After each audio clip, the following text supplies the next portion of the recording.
As long as I can remember, childhood revolved around water. You know, going to the beach. I lived on the river.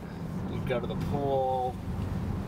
It kind of gives life to the area, gives it its character. That's why I loved growing up here. But water could end up being its undoing as well. So I haven't been down here a lot lately in the past 4 years.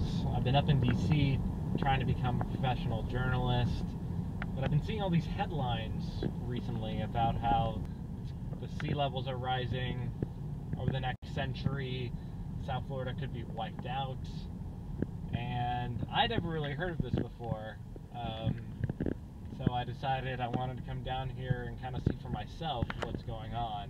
So I knew global warming would be rough on South Florida, mainly because it's flat and hurricanes always bash it, but I needed some more answers from the experts. First, I talked to Karen Bolter, a researcher at Florida Atlantic University. The biggest issues are the storm surge and the flooding. Flooding can go very far inland. So those are things that people don't realize. Couldn't we just build like a big wall around South Florida? Like the Netherlands, right? Right, exactly. Like the Netherlands, the Dutch. They figured it out. Why can't we? Well, the wall would be great to protect us from the storm surge, but we would lose our beaches.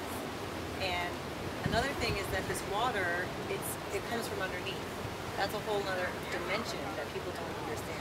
The water is so close to the ground, our drinking water, our water supply, and the sea level rise lifts it closer and closer to the ground. After talking to Karen, I realized the problem is actually happening now. So what does that mean for what the future will hold? So my parents moved down here in the late 80s. They're probably going to retire here still.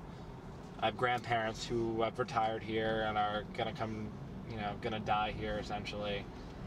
And, we kind of love South Florida. We love this area because it's somewhere that's so full of life. If this place is going to be washed away, then I don't really know what I'm going to be coming back to. While I understood how sea level rise would hurt our beaches, I needed to learn more about the risks to South Florida's drinking water.